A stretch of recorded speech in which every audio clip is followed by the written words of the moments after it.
Hello dear students and viewers. अगतन tutorial में आपका स्वागत है। आज हम सिलेबस के अनुसार बात करेंगे आहार विषाक्तता की, जिसे हम फूड पॉइजनिंग भी कहते हैं। आयुर्वेद की जो संकल्पना है उसमें आहार विष या एवं आहार विषाक्तता को हम विरुद्ध आहार से कोरिलेट कर सकते हैं। हम सभी जानते हैं कि प्राणी मात्र के जीवन का एकमात्र ऊर्जा का जो स्रोत है वो आहार द्रव्य है। यदि हम आहार का उचित प्रकार से प्रयोग करते हैं तो यह आहार हमारे शरीर एवं मन में तृप्ति एवं उनका पोषण करता है। आचार्य चरक कहते हैं, प्राणाः प्राणभृतामन्नम तदयुक्तया निहन्त्य शोन विषम प्राणहरम तत्चा युक्ति युक्तम रसायनम। अर्थात जो अन्न होते हैं वो प्राणियों के प्राण होते हैं, परंतु यदि अयुक्ति पूर्वक सेवन किया जाए तो वही आहार विष रूप होकर प्राणों का नाश कर देता है।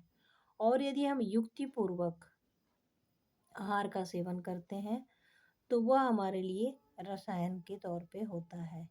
इसी कारण से भोजन के द्वारा जो तीव्र विषाद या विषाक्तता होती है उसे हम भोजन विषाक्तता कहते हैं। अब आता है विरुद्ध द्रव्य। जब विरुद्ध द्रव्य हम किसे कहते हैं? विरुद्ध का अर्थ होता है विरोधी, है ना। तो जिन द्रव्यों को परस्पर मिलाकर खाने से जो शरीर के अंदर जाकर प्रतिकूल या विषाक्त प्रभाव उत्पन्न करते हैं उन्हें हम विरुद्ध द्रव्य कहते हैं। विरुद्ध द्रव्य के जो सामान्य लक्षण हैं, अष्टांग संग्रह है, सूत्र स्थान 9 में वर्णन है। उत्क्लेश दोषान हरित द्रव्यम यत समासतः विरुद्ध तद्वी धातुनाम प्रत्यनिकतया स्थितम। अर्थात जो द्रव्य समूह दोषों को अपने स्थान से विचलित या निकलने के लिए उन्मुक्त तो कर देते हैं पर बाहर नहीं निकालते या बाहर नहीं निकल पाता है, तो उसे विरुद्ध द्रव्य कहते हैं। और यह विरुद्ध द्रव्य जो है वो शरीर की धातुओं के प्रतिकूल होने पर भी शरीर में बना रहता है और बहुत से रोगों के निदान में कारण होता है और विभिन्न प्रकार के उत्क्लेशकारक उपद्रव के कारण बनते हैं।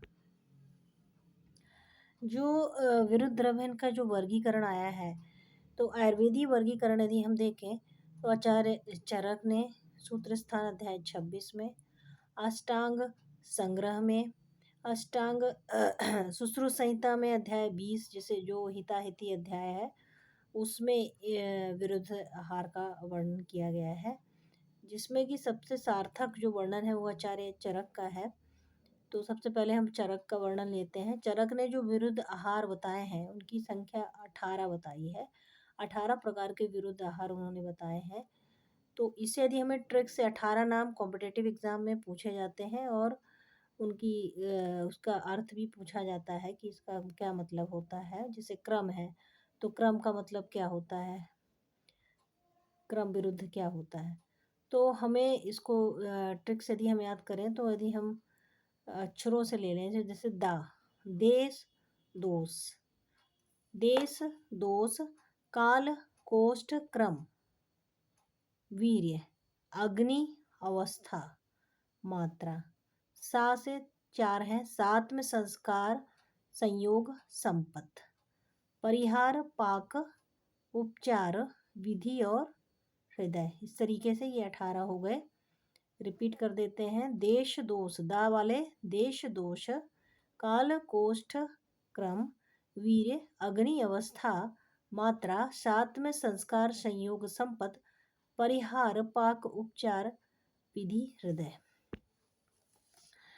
अब जो चरक संहिता में जो ये विरुद्ध आहार आए हैं इसको हमको समझना है कि देश विरुद्ध हम कब कहेंगे। देश विरुद्ध हम कब कहेंगे कि जैसे जंगल देश है या मरुभूमि में रहने वाला व्यक्ति रूक्ष एवं तीक्ष्ण द्रव्यों का प्रयोग करता है, जिस देश में रहता है और उसी को बढ़ाने वाले आहार का सेवन करता है तो वो विरुद्ध हो जाता है। अनूप देश में रहने वाला व्यक्ति स्निग्ध शीतल औषधि अथवा आहार द्रव्यों का प्रयोग करता है।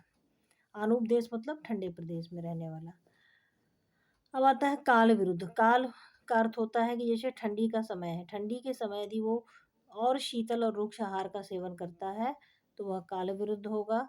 उष्ण काल में यदि और एक और कटु और उष्ण चीज़ों का आहार व औषधि का सेवन करता है तो वह काल विरुद्ध होता है। अग्नि विरुद्ध, हम जानते हैं कि अग्नि जो होती है हमारे शरीर में, जो अग्नि होती है वो 4 प्रकार की होती है। शम अग्नि, विषम अग्नि, तीक्ष्ण अग्नि, मंद अग्नि। तीक्ष्ण अग्नि मतलब जिसकी अग्नि तीक्ष्ण कब कहते हैं, जब उसे ज़्यादा भूख लगती है। विषम यानी कभी कम कभी ज़्यादा।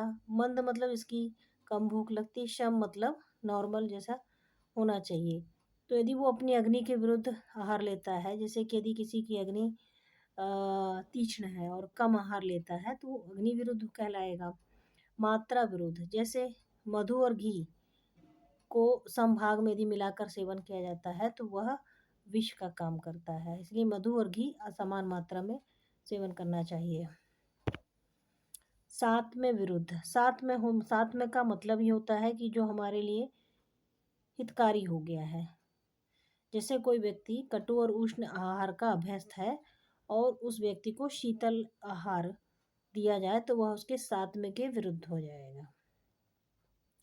दोष विरुद्ध क्या होता है कि जो दोषों के समान गुण वाले एवं अभ्यास न करने वाले आहार विहार का सेवन, ऐसे आहार विहार जो उसने कभी सेवन नहीं किया उसको कराना, या फिर जिस दोष की उसके शरीर में वृद्धि है उसी के समान गुण वाले आहार का सेवन दोष विरुद्ध हो जाता है। संस्कार, संस्कार मतलब होता है कि यहाँ पे संस्कार का मतलब होता है कि जो चीज़ पकाई जा रही है तो किस चीज़ से पकाई जा रही है। जैसे यदि मयूर के मांस को एरंड कास्ट में यदि पकाया जाता है, एरंड कास्ट की सलाखा से पकाया जाता है तो वह संस्कार विरुद्ध हो जाता है और वो विषवत हो जाता है। वीर विरुद्ध क्या होता है कि जैसे विरुद्ध वीर द्रव्यों को एक साथ सेवन कराएंगे तो वह वीर विरुद्ध होगा, जैसे कि शीत वीर्य वाले द्रव्य और उष्ण वीर वाले द्रव्यों को मिला करके दिया जाए। ठीक। कोष्ठ विरुद्ध क्या होता है, क्रूर क्रूर कोष्ठ वाले व्यक्ति होते हैं, मृदु कोष्ठ वाले व्यक्ति होते हैं। क्रूर कोष्ठ वाले जो पुरुष होते हैं वो अधिक गुरु चीज़ों को पचा सकते हैं, लेकिन यदि क्रूर कोष्ठ वाले पुरुष को यदि हम मंद वीर वाला और मल का भेदन न करने वाला आहार देंगे तो वह उसके कोष्ठ के विरुद्ध होगा। और यदि मृदु कोष्ठ वाले व्यक्ति को हम अधिक मात्रा में और गुरु और भेदनी आहार देंगे तो वह उसके कोष्ठ के विरुद्ध हो जाएगा। अवस्था विरुद्ध क्या होता है, अवस्था मतलब जैसे कि कोई व्यक्ति श्रम करके, व्यायाम करके, आलस से, व्यायाम के नित्य जो है ये सब काम करता है तो वो बात को बढ़ा रहा है, बात बढ़ा उसका, और बात बढ़ने के बाद यदि वो और बात वर्धक आहार का सेवन करता है तो वह उसकी अवस्था के विरुद्ध होगा। जैसे कोई आलसी व्यक्ति है, ऑलरेडी उसमें कफ की वृद्धि है और ऐसे व्यक्ति को यदि कफज आहार दिया जाए तो वह उसकी अवस्था के विरुद्ध हो जाता है। जैसा कि हम देख रहे हैं। इसके बाद क्रम विरुद्ध क्या होता है, क्रम को हम यहाँ ऐसे समझें कि जो व्यक्ति जैसे कि कई बार मल और मूत्र का त्याग किए बिना भोजन करना, कई बार ऐसी कंडीशन बन जाती है कि आप मलमूत्र का त्याग किए बिना ही भोजन करते हैं तो वो क्रम विरुद्ध होता है, हमें ऐसा नहीं करना चाहिए। कई बार ऐसा होता है कि भूख नहीं लगी है तो भी हम जीवा लौले बस या कोई पसंदीदा चीज़ है उसके कारण खा लेते हैं, या प्रेशर में आके कोई कह रहा है खाइए तो क्षुधा ना होने पर भी खाना, या बहुत अधिक भूख जब लगाती है तब खाना, तो ये क्रम के विरुद्ध हो जाता है। अब उपचार विरुद्ध क्या होता है, उपचार विरुद्ध मतलब जैसे कि यदि हम घी आदि का सेवन कर रहे हैं, घी आदि के सेवन के पश्चात हमें नियमतः उष्ण कोष्ण जल लेना चाहिए ताकि वो जो हमने घी लिया है उसको वो पचा सके। लेकिन यदि घी के सेवन पश्चात यदि हम शीतल आहार विहार का प्रयोग करते हैं तो वह उपचार विरुद्ध हो जाता है। घी या घी से बनी हुई कोई भी चीज़ ले रहे हैं। परिहार विरुद्ध क्या होता है, परिहार का अर्थ होता है त्याग देना। जैसे कि बराह मांस है, बराह मतलब होता है सुअर का मांस, इसके सेवन के उपरांत यदि उष्ण वस्तुओं का सेवन किया जाए तो यह परिहार विरुद्ध हो जाता है। पाक विरुद्ध, पाक मतलब होता है कि जो चीज़ हम सेवन कर रहे हैं वो कितनी पकी हुई है, जो हम सेवन कर रहे हैं वो एक संतुलित पकी हुई होनी चाहिए। यदि मान लीजिए वो ज़्यादा पकी हुई है या कम पकी हुई है या बीच की अवस्था में है तो वह पाक विरुद्ध की श्रेणी में आ जाता है। और वो कई कारणों से हो सकता है कि जैसे जो जैसे चीज़ में पकाया जा रहा है, लकड़ी जो है वो अनुपयुक्त हो या दूषित हो या घुन लगी हुई हो, जिसकी वजह से पाक सही तरीके से नहीं हो पाया है।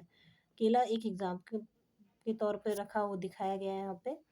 संयोग विरुद्ध क्या होता है कि जैसे 2 चीज़ों को मिला दें, जैसे कि क्षीर में दूध में अम्ल रस द्रव्यों का संयोग यदि करा दिया जाए, तो वह संयोग विरुद्ध होता है, खट्टी चीज़ों को। विधि विरुद्ध क्या होता है कि भोजन के जो नियम है कि हमें भोजन एकांत में, शांत स्थान में बैठ के करना चाहिए। और भी जो आहार विधि बतलाई गई हैं, उसके अनुसार यदि भोजन ना किया जाए तो वो विधि विरुद्ध हो जाएगा। हृदय विरुद्ध क्या होता है, जो हृदय के अनुकूल ना हो उसको हृदय के विरुद्ध हो जाएगा। संपत्त विरुद्ध क्या होता है, संपत्त का अर्थ होता है कि जो भी हम आहार ले रहे हैं उसमें जो रस की उपलब्धता है वो होनी चाहिए।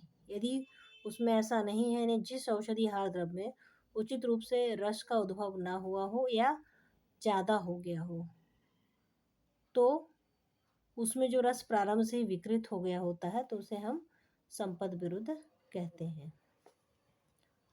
जैसे कि बहुत ज़्यादा पक जाए, बहुत ज़्यादा मीठा हो जाना उस चीज़ का, या बहुत ज़्यादा खट्टा हो जाना, तो या बहुत ज़्यादा कसैला होना।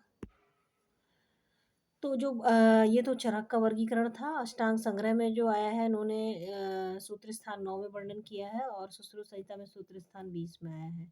इन्होंने जो है विषमत अष्टांग संग्रह में विषमत्व, समत्व, उभय, संस्कार और सहज नाम से आया है। विषमत्व का अर्थ होता है कि जैसे कि हम एक उदाहरण के तौर पे यदि हम देखें, तो क्षीर व कुल्थी है। तो क्षीर का जो रस होता है वो मधुर होता है, मधुर रस होता है, मधुर विपाक होता है और वीर्य इसका शीत होता है। जबकि कुल्थी जो होती है इसका अम्ल विपाक होता है, उष्ण वीर्य होता है। तो ये विषमत्व में आ जाते हैं। समत्व में जो उदाहरण दिया है कि समानता, जैसे क्षीर व कटहल।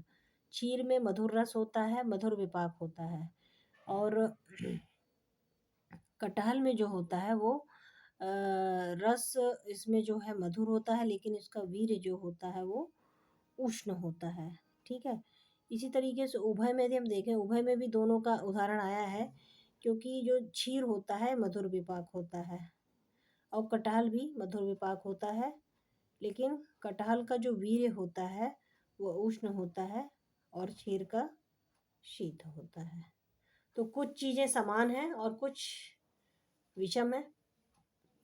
इसके अलावा संस्कार है, जैसे दही को हमें जो है गर्म करके सेवन नहीं करना चाहिए। सहज में उदाहरण दिया है, जैसे कि कई बार खाने में बाल और कंकड़ वगैरह मिल जाते हैं, तो ये सहज रूप से ही विरुद्ध है। और सुश्रुत संहिता में जो उदाहरण दिया है संयोग विरुद्ध, वही क्षीर में यदि हम लवण रस मिला करके सेवन करते हैं। कर्म विरुद्ध, जैसे कि मधु को गर्म करके नहीं लेना है। मान विरुद्ध, मधु एवं घृत समान मात्रा में लेते हैं यदि, तो वो मान विरुद्ध होता है, यानी असमान मात्रा में लेना चाहिए, है ना। और गुण विरुद्ध है, जैसे मधुर और अम्ल रस एक दूसरे के गुण विरुद्ध हैं। तो ये जो चरक के 18 बताए गए उन्हीं में से है ये। अब विरुद्ध आहार का यदि कोई सेवन करता है, तो विरुद्ध आहार का सेवन करने से जो रोग होते हैं अष्टांग संग्रह के अनुसार, इसमें बहुत सारे त्वचा रोग हैं। जैसे कि हम देखें तो विस्फोट, रक्तपित्त, कुष्ठ, ठीक है। इसके अलावा उदर रोग हो गए, और भी रोग हैं जैसे शोफ, मद, गुल्म, तेज बल, स्मृति, चित्त का नाश, ज्वर, और अष्टमहागध बताए हैं आचार्य चरक ने। अष्टमहागध में क्या क्या आता है, वात व्याधि आती है, अपस्मार आता है, कुष्ठ, सोत, उदर रोग, गुल्म, मधुमेह और राजक्षमा। अष्टमहागध रोग हो सकते हैं विरुद्ध आहार का सेवन करते रहने से। चरक संहिता में जो आए हैं संडता यानी नपुंसकता जिसको हम कहते हैं, अंधता अंधापन आ सकता है, विषर्प त्वचा रोग है, दकोदर है, उदर रोग है, विस्फोट हो सकता है, उन्माद है, भगंदर है, मूर्छा, मद, आद्यमान, गलग्रह, पांडुरोग, आम्बेस, किलास, कुष्ठ, ग्रहणी रोग, शोथ, अम्लपित्त, ज्वर, पीनस, संतान दोष और मृत्यु भी हो सकती है। तो यदि हम विरुद्ध आहार के सेवन से होने वाले रोगों को समझें, तो तो हम इन्हें 3 कैटेगरी में बाँट सकते हैं। एक तो हम त्वचा रोग हो गए, दूसरे आपके हो गए उदर रोग, इसके अलावा कुछ चिरकारी रोग हैं जैसे राजच्छमा है, कुष्ठ और मधुमेह का वर्णन आया है। विरुद्ध आहार से जो रोग होते हैं उनकी चिकित्सा के लिए आचार्य चरक ने बताया है कि हम शोधन चिकित्सा करें, विरेचन और वमन के द्वारा दोषों को बाहर निकालें। इसके बाद औषधियों के द्वारा शोधन करें वमन विरेचन से, इसके बाद औषधियों से समन करें और उसके बाद रोगी को हितकारी आहार का सेवन कराना चाहिए। आचार्य बाघवन ने बताया है कई बार ऐसा होता है कि वो व्यक्ति उस तरीके का आहार का सेवन लगातार करते रहने से वो उसके लिए साथ में हो जाता है, और जब उसे पता चलता है कि वो विरुद्ध आहार का सेवन कर रहा है और वो उसे त्यागना चाहता है तो उसे अचानक से नहीं त्याग करना चाहिए, बल्कि उसका पदांशिक अंश में त्याग करना चाहिए। यानी धीरे धीरे हितकर आहार का सेवन 1, 2 अथवा 3 दिन के अंतराल में और अहितकर आहार का त्याग करना चाहिए, और हितकर आहार का सेवन अशांत वृद्धि करते हुए कराना चाहिए। Thank you so much, keep watching.